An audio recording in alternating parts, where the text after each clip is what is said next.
Men bolaligimdan Qur'onni sevganman va qiroatga qiziqganman. Ko'pincha uyda, yig'inlarda va maktabda Qur'on o'qirdim. Hali ham esimda, 1999-2000-yillarda boshlang'ich maktabda o'qib yurganimda har payshanba kuni o'quvchilar va o'qituvchilar oldiga chiqib qiroat qilardim. Shayx Abdulbositni taqlid qilar edim va Qur'on musobaqalarida qatnashardim. Shu yilda davom etdim va 2007-yilda mahallamizdagi bir masjidga imomlik qilishga tayinlandim.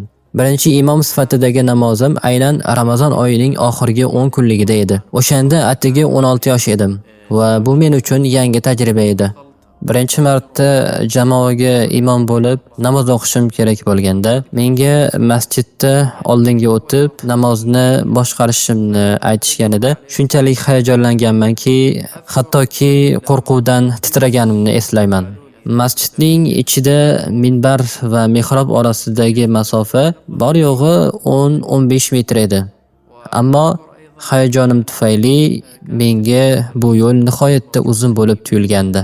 Biroq Allohning mo'jizasi bilan mihrobga yetib kelib takbir aytganimda barcha hayajonim darhol tarqaldi.